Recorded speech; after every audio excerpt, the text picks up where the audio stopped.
Boa tarde a todos.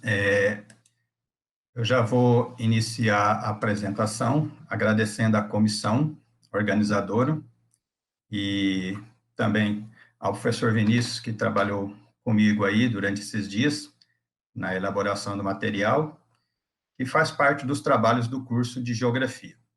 Também agradecer aí a participação do professor Roberto Antero da Silva, que é nosso coordenador. Então, sem mais delongas, eu já vou projetar os slides na tela e a gente inicia a apresentação. Boa tarde a todos. O nosso tema é patrimônio geológico e morfológico na região norte do Tocantins.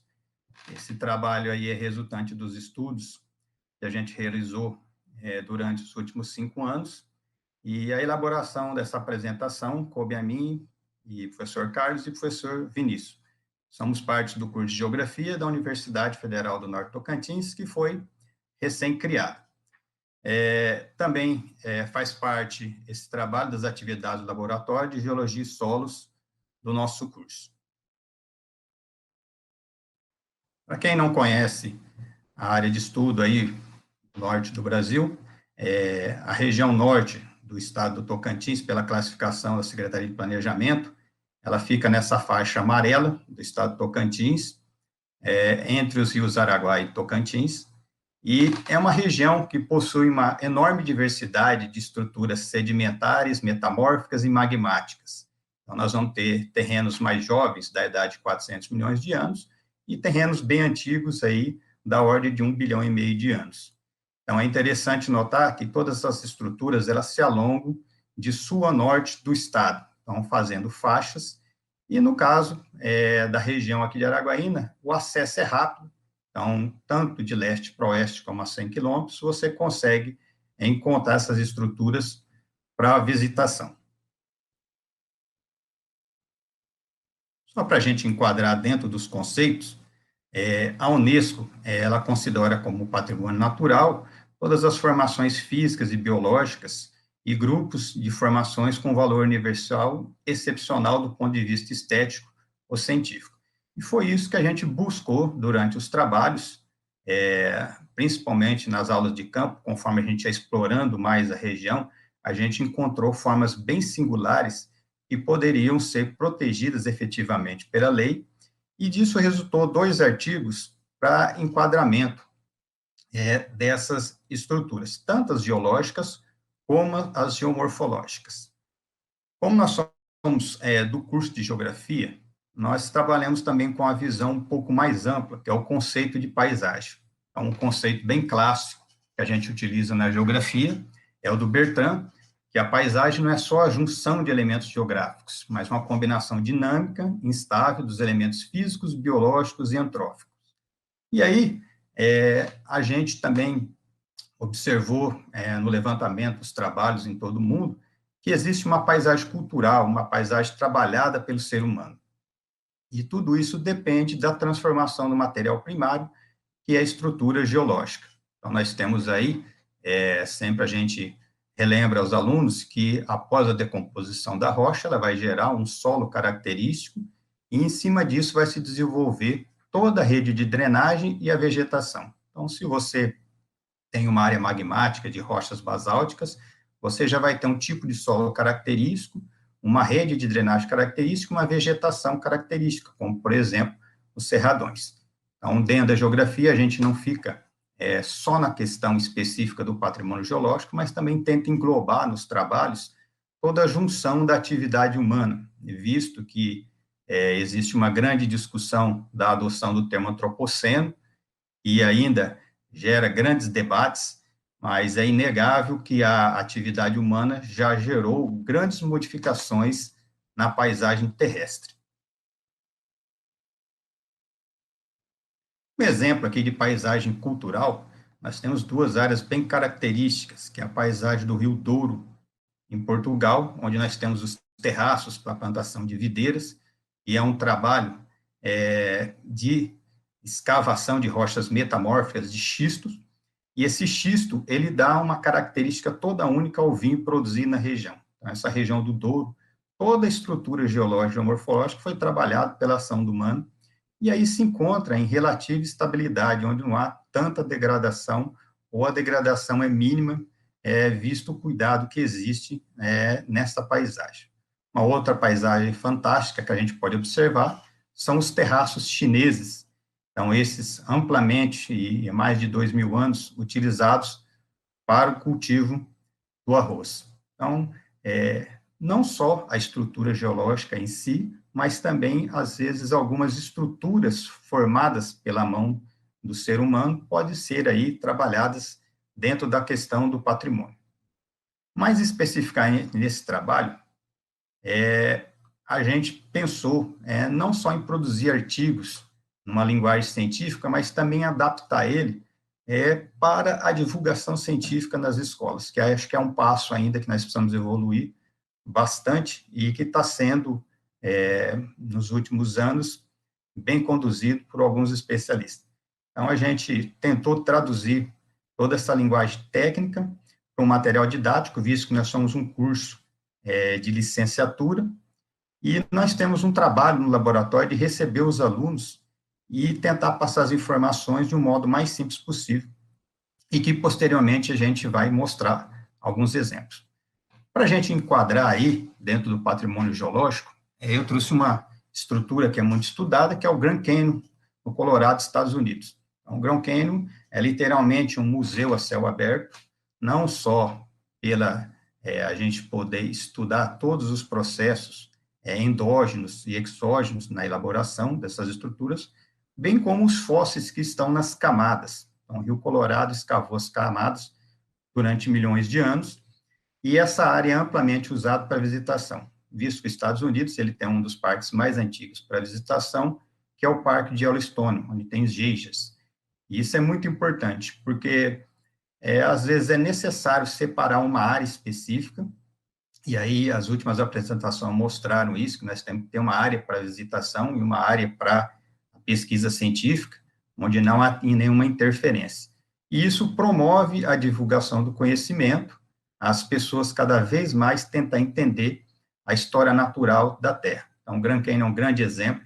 Nós temos no Brasil estruturas sedimentares também de grande porte, que podem ser enquadradas aí como os cânions e ser usados como áreas de visitação, bem como de divulgação do patrimônio geológico, geomorfológico. Dentro do trabalho que a gente realizou, a gente encontrou 4 áreas que poderiam ser propícias para a implantação do patrimônio na região norte do estado. A primeira é uma bem estudada aqui na região, que é o Monumento Natural das Árvores Fossilizadas, o MONAF. A outra é a Área de Proteção Ambiental da cidade de Aragominas.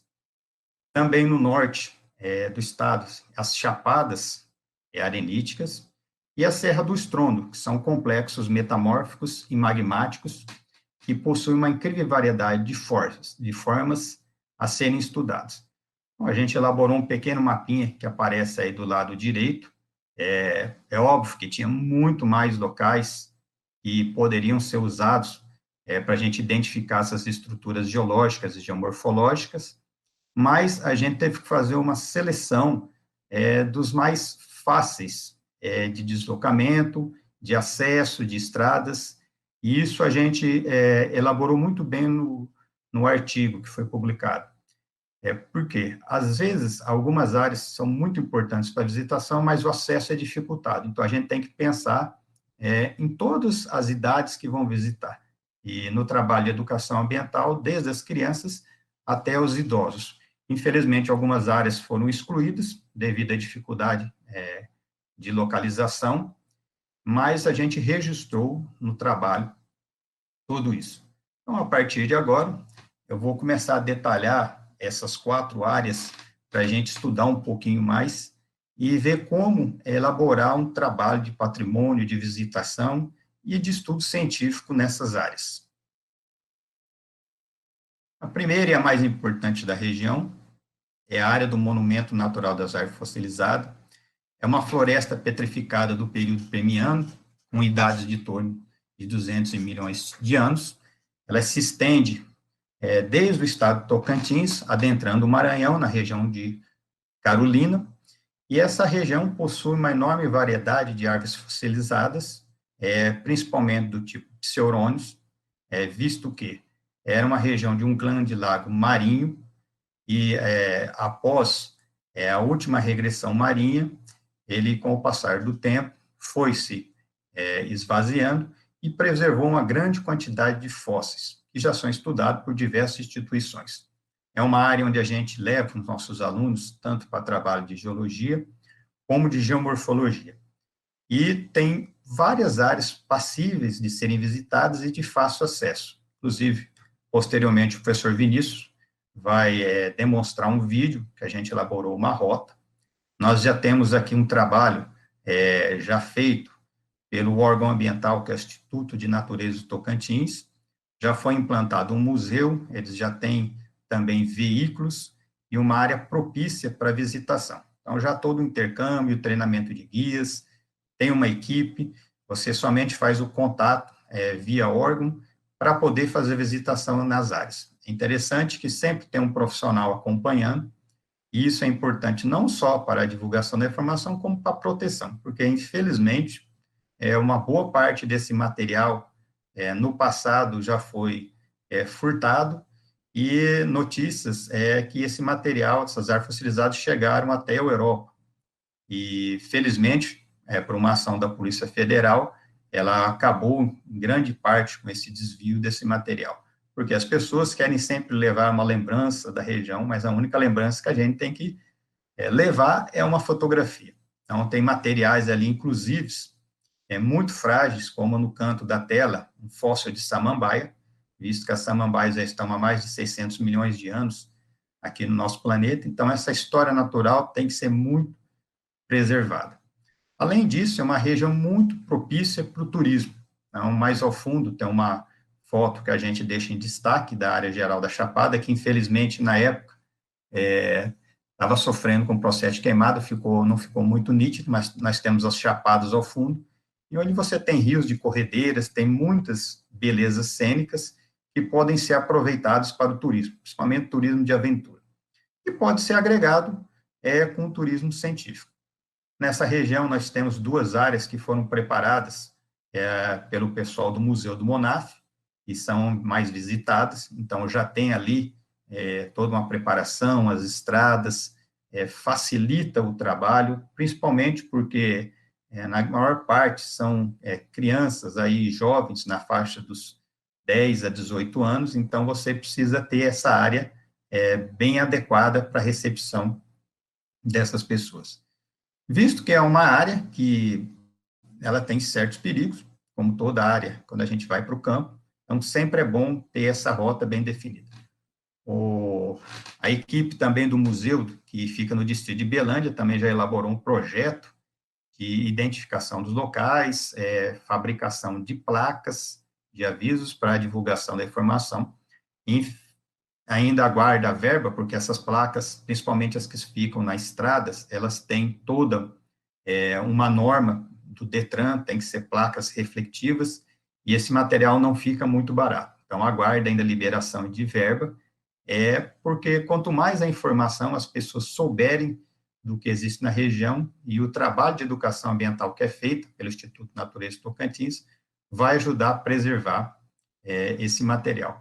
Existem inúmeros sítios fossilíferos na região, mas alguns estão sendo mais estudados. Então, esse é o primeiro exemplo que a gente coloca. Além disso, da geomorfologia e da geologia, que é possível ver na região, nós temos também nas chapadas areníticas inscrições rupestres. Essas fotos foram tiradas pela equipe técnica do Naturatins.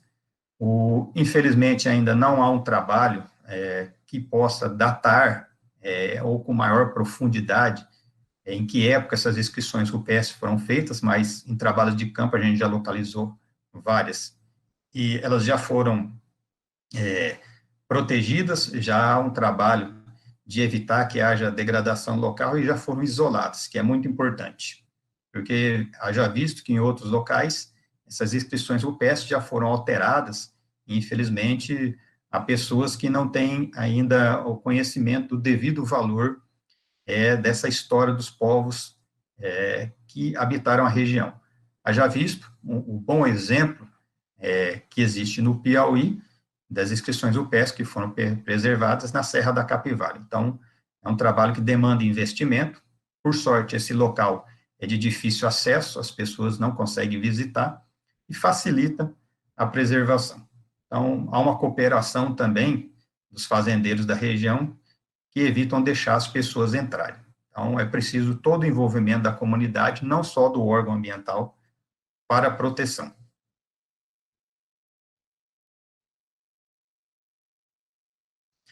Saindo de uma área sedimentar, nós vamos para a outra área mais a oeste, que é a área de proteção ambiental da cidade de Aragominas, onde a gente vai encontrar muitas estruturas magmáticas intrusivas, como o Domo do Lontra, que vai propiciar uma série de estruturas geológicas e geomorfológicas que podem ser utilizadas para exemplos do patrimônio.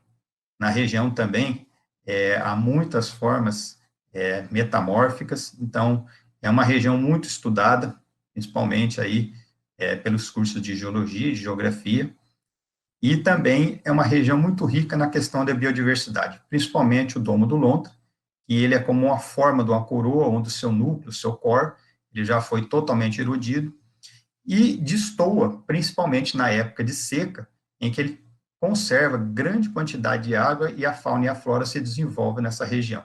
Então, quando a gente trabalha com a paisagem como um todo, isso é importante, não só a estrutura geológica. Dentro da área aqui da APA de Aragominas, nós temos estruturas magmáticas intrusivas, e no caso específico dessas duas fotos aqui, são estruturas metamórficas, que são tors. Então, essas formações aí arredondadas, mais comumente estudadas em granitos, e aqui na região elas são elaboradas em xistos, então é de fácil visitação. Essas fotos foram tiradas na beira da estrada, faltando somente uma sinalização. Às vezes as pessoas param ali, mas não têm noção do que como ela se formou.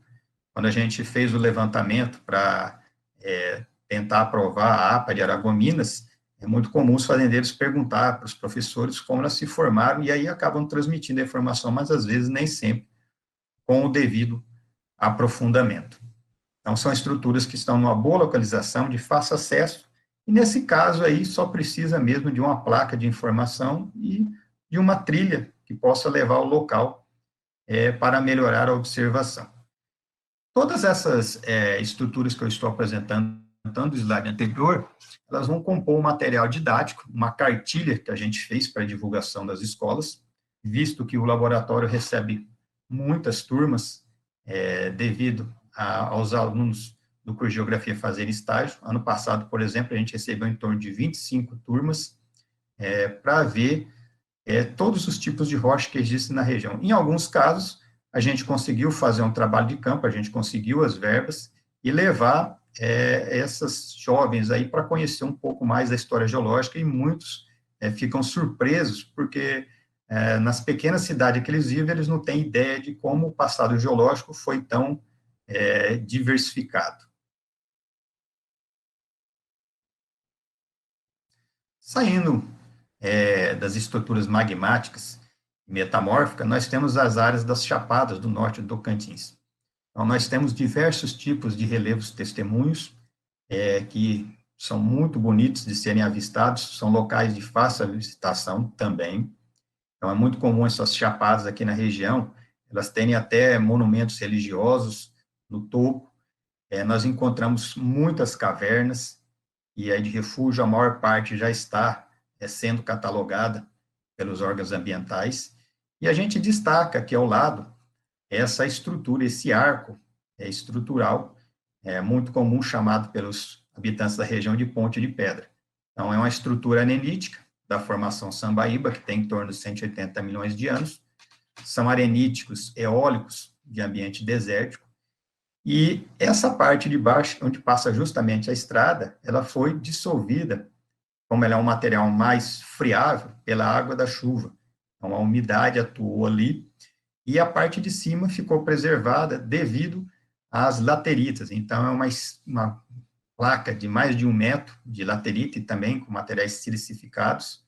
E o interessante é que na parte de baixo você tem formações de cerrado e no topo, na rocha, você vai encontrar espécies mais de ambientes mais semiáridos, como plantas da caatinga, como o gravatá, entre outros.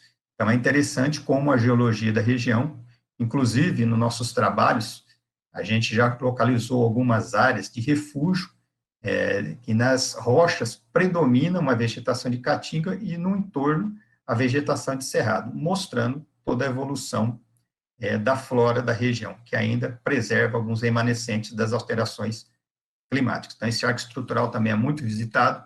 Felizmente, ele não foi danificado, a gente não vê inscrições, pichações desse tipo. Isso é muito bom, porque fica numa estrada que passa em direção às praias fluviais do Rio Tocantins, que geralmente poderia ser danificado. Mas, nesse caso, a população está preservando.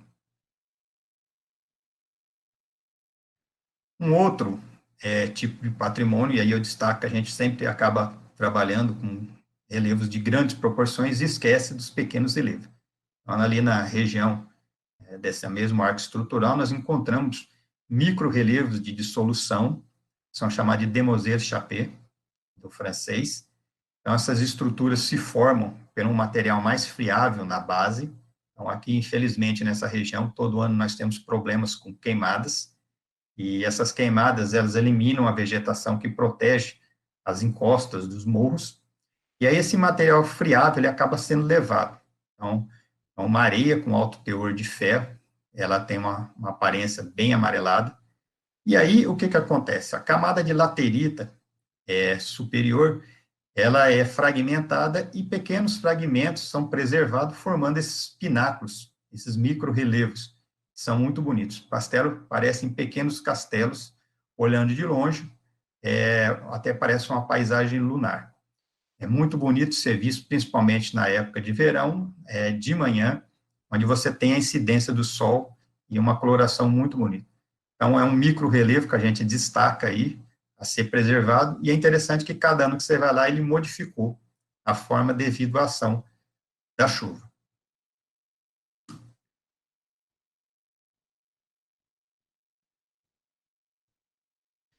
Uma outra área que começou a ser explorada ultimamente são as cavernas, principalmente as das regiões areníticas. Essas cavernas, inclusive aqui aparece na foto, um grupo de alunos visitando. Essas já são de difícil acesso, ficam em regiões de cachoeiras, só os mais aventureiros acabam indo, porque principalmente as caminhadas são muito longas e subidas, e é uma região que, caso seja aberta para visitação, ela tem que ser preparada as trilhas, porque como você tem muitos seixos na subida, é muito fácil de se acidentar. Além do que, essas cavernas precisam ter acompanhamento de um guia, pois é muito fácil de se perder na região. Por sorte, também essas cavernas estão bem preservadas devido à dificuldade de acesso.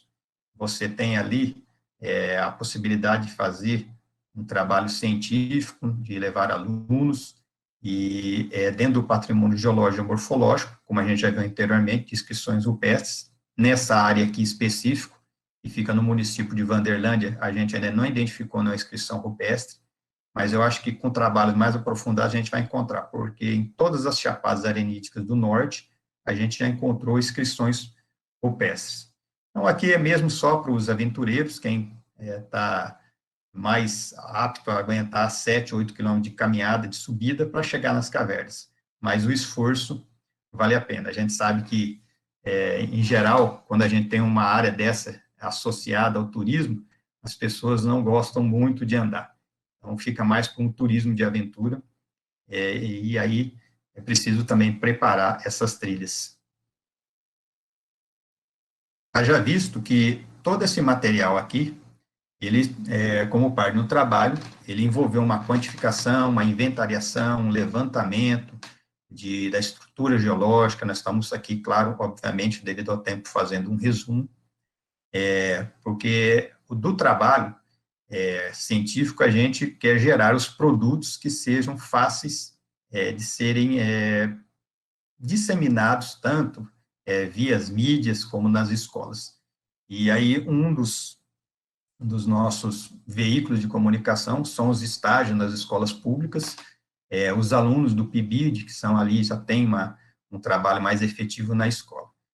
E aí, a gente tentou, junto com o professor aí, Vinícius, que vai mostrar uma apresentação, usar as ferramentas mais disponíveis que a gente tem no próprio celular, porque aqui no Tocantins, a maior parte são cidades pequenas, com poucos recursos, e hoje, praticamente em todos os celulares, você tem o Google Earth disponível, Google Maps, e alguns aplicativos que podem facilitar a disseminação do trabalho. Haja visto que para você imprimir esses trabalhos num bom material, material fotográfico, que é o que merece, devido aos detalhes, fica caro, a gente depende de verba, então acho que a forma mais rápida é fazer o uso do meio digital.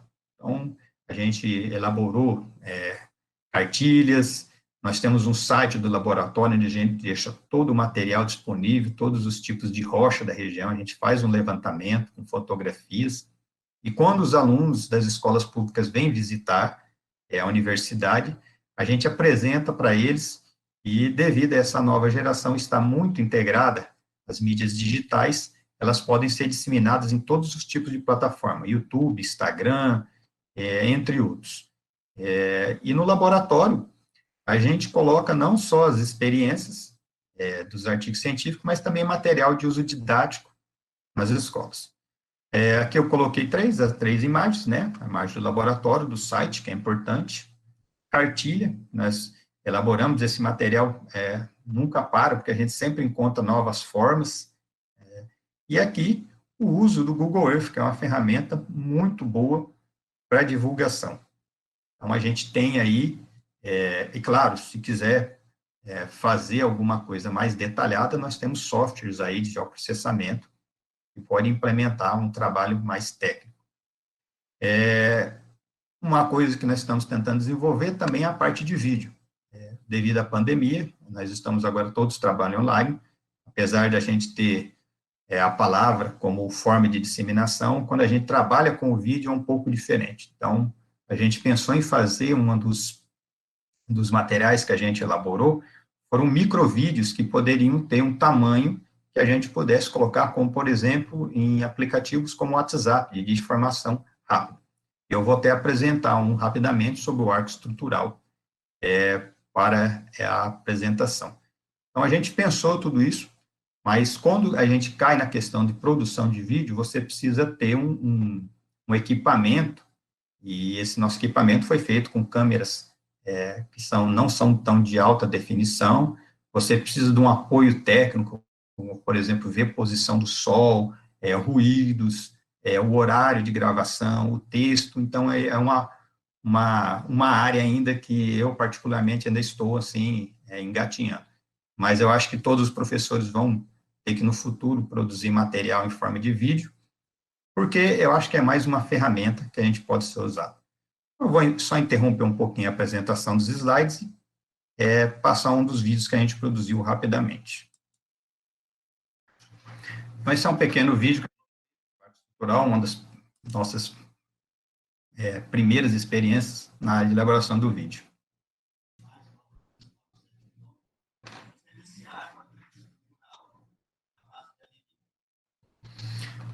Bem, voltando aqui, eu vou novamente retornar à apresentação e queria passar para o professor Vinícius, que tem um material para um vídeo. Professor Vinícius, está me ouvindo? Estou ouvindo, sim. Vamos lá, né? Você agora. Tá ok. Obrigado. Bom, eu estou muito grato, né, por poder participar desse momento. Primeiro, agradecer muito ao convite que nos foi enviado, né? A professora Cláudia entrou em contato conosco e a gente começou o diálogo e aí, logo em seguida, conseguimos trocar ideia com Maria da Glória. E, enfim, a gente fica muito feliz de poder participar deste momento, tendo em vista que estamos trabalhando com formação de professores, né? Muito relacionado ao ensino de geografia nas escolas públicas de Araguaína. E a gente sempre tem algumas demandas que são trazidas para nós na universidade, e a gente tenta, de certa forma, criar um diálogo e um espaço de trabalho articulado, envolvendo os laboratórios da universidade, né? O professor Carlos Machado chamou a atenção para o Lab GESOL, e o Laboratório de Geotecnologias, que é o laboratório que eu estou vinculado, todos na Universidade Federal do Norte do Tocantins, agora o UFNT, e estamos sediados na cidade de Araguaína, né?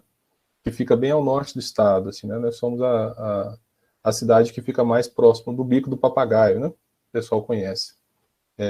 E aí, o que acontece? Todo esse patrimônio geológico e morfológico que o professor Carlos nos chamou a atenção é sempre demandado pelas escolas para a gente poder trabalhar esse conteúdo, né? Trazer esse conteúdo para o contexto dos estudantes. E nossos estudantes, tanto do ensino superior quanto da educação básica, possuem dinâmica muito forte com o meio rural, né? E aí, essa dinâmica é de sempre encontrar novidades, trazer fotos, trazer informações para nós, e a gente fazer diálogo, né? E, neste momento, né, trouxe para nós que estamos trabalhando de forma remota uma saudade absurda, né, do trabalho de campo, das atividades de campo, das atividades presenciais. Porque, de fato, é um dos grandes benefícios de trabalhar com os patrimônios geológicos e morfológicos, a gente poder a campo ver, né, visualizar. E aí, o que esse contexto de pandemia nos forçou a fazer, né? É tentar trabalhar, de certa forma, com o conteúdo, com a informação, porém, no ambiente digital, né? De trabalhar com a informação que seja possível criar esse diálogo. Nós sabemos que um dos grandes desafios que nós temos no cotidiano é oferecer a conexão de internet para todos os estudantes de forma equivalente, né? Mas ainda não tem. De qualquer forma, a gente sempre propõe o uso de alguns materiais, de alguns softwares, programas, sites, para que o professor, às vezes, grave e mande pelo WhatsApp. Eu fiz uma gravação de uma pequena possibilidade de trabalhar com o Google Earth no Monaf, né? A gente vai disponibilizar isso no site do LabGESOL, mas a gente também, eu fiz aqui também, vou tentar, na verdade, né, abrir o Google Earth para poder utilizar, né, fazer essa apresentação que eu ia fazer sobre o Monaf. Por quê? Porque o Google Earth é um software muito popular, ele roda em vários celulares, dos melhores aos de menor configuração, né, a gente tem uma disponibilidade, né, as pessoas já conhecem esse software, muitas pessoas já conhecem, e permite o trabalho tanto da disciplina de cartografia, que é trabalhado nos cursos, na educação básica pela geografia, né, quanto a parte de geologia e geomorfologia, que também está na educação básica, né, e no ensino superior também. Então, a gente pode juntar vários elementos dentro desse software, várias abordagens. E a gente sempre percebe que na educação básica, os professores demandam trabalhos tanto que envolvam a cartografia quanto a geografia física, a gente chama, né? Que é essa parte de geologia e de morfologia, e que os alunos estão tendo contato quase que sempre, tendo em vista a dinâmica populacional aqui do norte do Tocantins. Então, eu vou compartilhar a tela com todos aqui.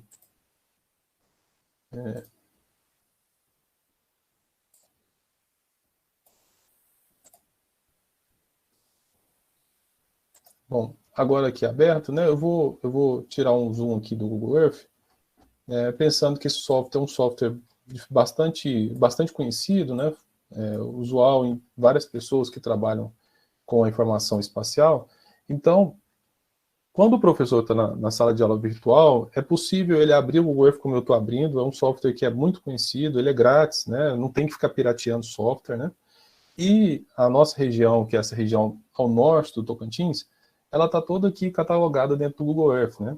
Então, basta a gente digitar aqui Bielândia, que é o distrito, Bielândia é o distrito que fica no município de Filadélfia.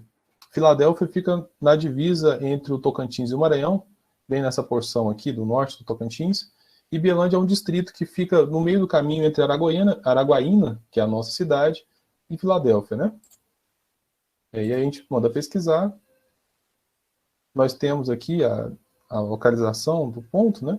A gente já vai direto lá para o lugar, então não existe muito processamento, não existe muita informação sendo trocada, né? Para o professor trabalhar na sala de aula, para a professora abordar isso com os estudantes, facilita bastante o conteúdo. O KML das informações, ou seja, o arquivo que apresenta as informações do Monaf, pelo menos dessa primeira entrada, também vai ficar disponível no LabGSOL. Então a pessoa basta clicar, já vai aparecer os locais. E aqui nós temos 4 pontos, 3 pontos na verdade, e uma trilha, que a gente marcou por achar interessante, né? Um é o museu, o outro é a entrada da fazenda, e tem a trilha e tem as áreas dos fósseis, né? Quando a gente tira o zoom um pouquinho com o mouse, a gente já consegue perceber, se a gente tivesse com a possibilidade de visitar o Monaf, e fazer uma visita técnica, fazer uma visita de campo, um trabalho, nós sairíamos de Araguaína para chegar em Belândia, no máximo em 50 minutos de ônibus, micro-ônibus, né, uma distância próxima, e nós faríamos distância, percorrer um trajeto bem pequeno, né, de sair do distrito, que é onde está a sede do museu, até a entrada da fazenda, e onde já tem alguns fósseis, algumas árvores fossilizadas, alguns materiais fossilizados dentro do Monaf, né, da área do parque mesmo, né. Então, primeira coisa, né, o professor que se propõe a usar essa ferramenta, ele pode simplesmente clicar aqui, ó, no Museu Monaf, ele já vai aproximar ali da realidade e vai aparecer uma fachada da entrada, né. E aqui a gente pode, inclusive, colocar outras fotos. A gente coloca, nesse momento, essa foto da entrada e o auditório, para mostrar as possibilidades de trabalho que existem dentro desse museu, né? Então, o professor aqui, ele pode apresentar para o aluno, olha, infelizmente, agora no momento de pandemia, nós podemos ver assim, mas quando a gente puder ir a campo, a gente vai encontrar esse espaço, né? A gente vai entender essa realidade. É um espaço que tem, inclusive, vários banners de trabalho já realizados, tanto pelo Naturatins, que é o órgão ambiental local, quanto pela Universidade Federal do Tocantins, que agora é o FNT, e outras universidades parceiras, né, que estão nas proximidades. Vai ter um pessoal do museu que vai receber os estudantes para poder estabelecer um diálogo com eles, né, com elas. Depois a gente pode já ir para a entrada da fazenda, né, que é a Fazenda Andradina. A gente clica aqui 2 vezes, ela já vai lá para a realidade, né? Como a gente não teve em campo nos últimos tempos, infelizmente, a gente não tem uma foto aqui da semana, né, dos últimos meses, né, mas nós pretendemos fazer uma atualização disso, inclusive entrar mais adentro do parque, né, para poder fazer mais levantamentos. A gente nunca pensou, né, que seria necessário a gente montar um tour virtual dentro do parque, tendo em vista que, para nós que somos da universidade, para os estudantes que estão vinculados a nós, a gente consegue acessar com relativa tranquilidade, né? E depois aqui mais um ponto, que é o ponto do material que inclusive o professor Carlos já apresentou, né, que é uma área de fósseis, né, da fazenda, mas existem outros dentro da área do parque que a gente pode também levantar e fazer esse trabalho. A nossa proposta é vincular, né, esse conhecimento do patrimônio geológico e geomorfológico com a cartografia por meio das geotecnologias. Aqui nós estamos usando um software que é muito simples, né, muito trabalhado, conhecido, que é o Google Earth, mas podemos trabalhar com outros softwares, como o professor Carlos já disse, são softwares gratuitos, como o QGIS, e o Laboratório de Geotecnologias está desenvolvendo agora, no período da pandemia, isso intensificou, já estava preparado, mas agora se intensificou, um SIG-Web, né, justamente para poder facilitar e aprofundar e melhorar mais a informação, né, tem sentido de colocar mais informações lá para o pessoal acessar nesse período que as coisas estão se dando muito mais por trabalho remoto, né. Então, ainda estamos, nesse ponto de vista da cartografia da geotecnologia, um pouco incipientes, mas nós já estamos alimentando o site do laboratório, os 2 sites, né, para que essas informações fiquem disponíveis tanto para professores quanto estudantes que trabalham com essas temáticas, né, relacionadas às geociências no norte do Tocantins. O professor Roberto Antero, ele está aqui conosco também, ele é coordenador do PIBID, que é o Programa de Iniciação à Docência da nossa universidade, e sempre fala da importância dessa discussão, né, professor Alberto? Se você puder nos contribuir aí com a apresentação, falando da importância. Tá certo. Obrigado, Vinícius. Agradeço aí a organização do evento pelo convite ao curso de Geografia, que chegou através do professor Vinícius. Depois, o professor Vinícius e o professor Carlos se mobilizaram para fazer essa apresentação, que ficou muito rica e muito interessante aí, para apresentar o norte do Brasil aí principalmente nos seus aspectos geológicos e geomorfológicos, né, para o restante do Brasil. Tá? E no início da proposta, nós firmamos desde sempre uma perspectiva de usar esse material, né, divulgar esse material hoje nesse evento, mas também utilizar o material produzido na educação básica, né, já que o nosso curso de Geografia aqui da Universidade Federal do Tocantins, e agora Universidade Federal do Norte do Tocantins, tem como principal função a formação de professores, né, um curso de licenciatura. Então, a gente sempre pensa em os nossos trabalhos de campo, as nossas produções científicas, em transformar isso que seja útil para o ensino e que chegue à educação básica, né? Bom, o Vinícius já falou que eu sou o professor Roberto Antero, eu estou coordenando o curso de Geografia também, e coordeno o PIBID, né, que é o Programa de Iniciação à Docência, né, que nós temos atualmente 24 alunos bolsistas no curso de Geografia do PIBID, e a proposta, na verdade, era hoje trazer também, junto com essa apresentação, já alunos da educação básica, né, isso que a gente conversou, né, Vinícius? Professores e alunos já das escolas de Araguaína, mas as aulas da educação básica aqui no município de Araguaína, né, no estado de Tocantins, aliás, na rede pública estadual, não iniciaram. Vão iniciar só dia 3 de maio agora, né, também de forma remota. Então, acho que tanto o material, a cartilha que o professor Carlos Augusto está publicando aí, e o vídeo também, que tanto o professor Carlos como a proposta que está sendo debatida, essa proposta vai ser encampada pelo PIBID de Geografia, né, e a gente pretende também convidar a colega do Residência Pedagógica aí, para que possa encampar essa proposta e levar até as escolas básicas, a educação básica, que acho que o interesse maior será, acho que é esse, né, os alunos que a gente tem como fazer chegar esse conhecimento, né, do nosso patrimônio geológico e geomorfológico do norte do estado do Tocantins aos alunos da educação básica, né, que são talvez os principais interessados, né, porque nasceram aqui, mas muitos não conhecem ainda esse patrimônio, esse rico patrimônio. Então, com essa parceria aqui do PIBID, que vai ser estabelecida, está sendo estabelecida, a nossa intenção é levar esse material, né, o PIBID está atuando em 3 escolas do município de Araguaína, que é a Escola Adolfo de Menezes, o Colégio Guilherme Dourado e o Colégio João Guilherme Leite, né?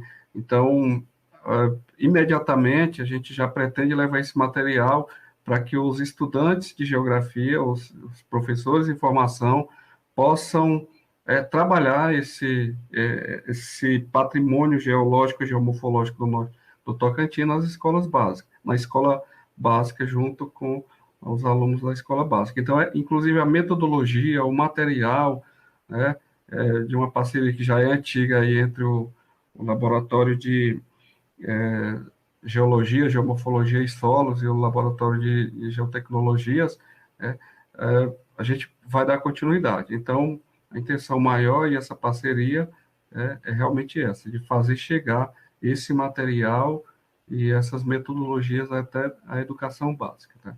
Então, eu agradeço aí, vou voltar para o Carlos, acho que o Carlos e o Vinícius ainda têm muito ainda tem o debate, né?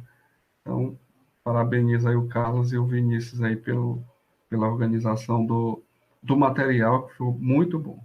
E é isso, obrigado, Vinícius e Carlos, e aos organizadores do evento e organizadores.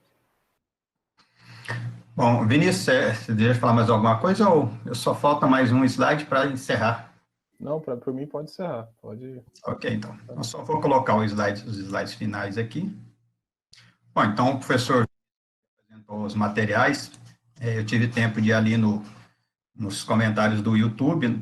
Parece que o áudio não saiu bem no vídeo. Eu até peço desculpas. Eu acho que eu devia ter acessado ele com outro software.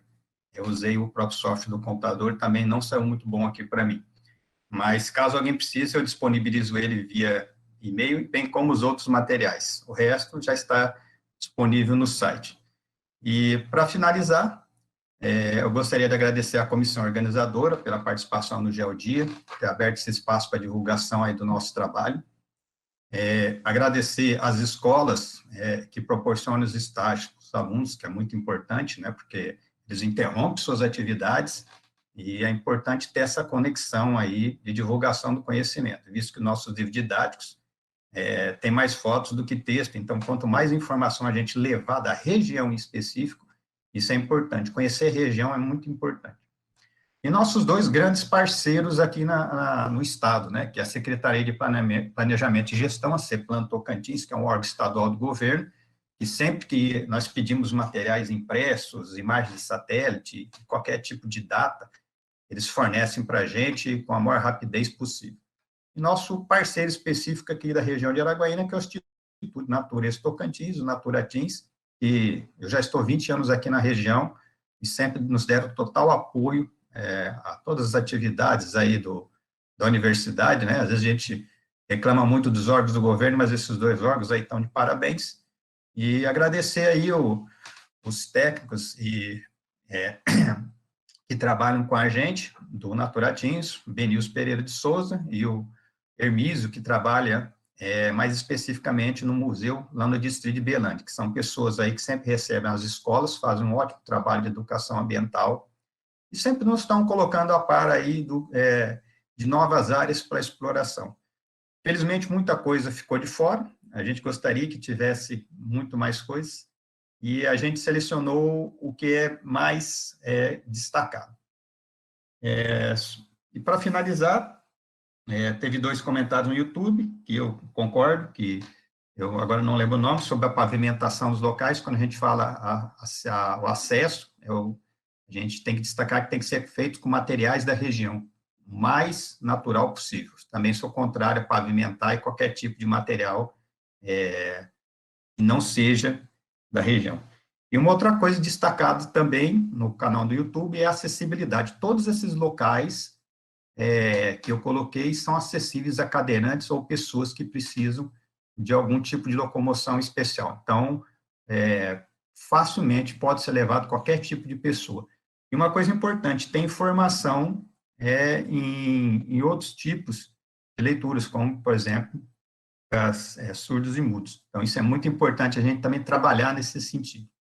No mais, eu encerro a apresentação aqui e passo para a comissão. Cláudia, você acompanhou as perguntas pelo chat? Sim, eu acompanhei, mas as perguntas que foram feitas, o professor Carlos já fez os comentários. Ok.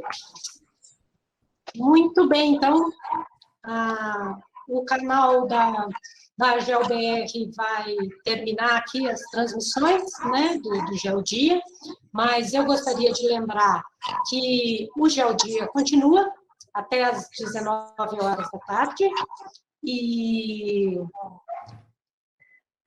acessem o site da GeoBR, lá nós temos toda a programação, então, saindo aqui desse canal, vocês podem pular para outro canal. Eu queria agradecer aqui, primeiramente, ao Wagner Venâncio. Wagner, você pode abrir sua câmera aí para dar um oi para o pessoal. O Wagner ficou aqui nos bastidores, nos auxiliando, nos apoiando, né? Então, Wagner, muito obrigada. Então, tá aí o Wagner. Muito obrigada, Wagner. Agradeço também todas as entidades que propôs atividades nessa manhã, e foi um prazer tê-los aqui, agradecemos a todos os participantes, e agora vamos passar para outro canal, que o GeoDia continua. Até mais, pessoal.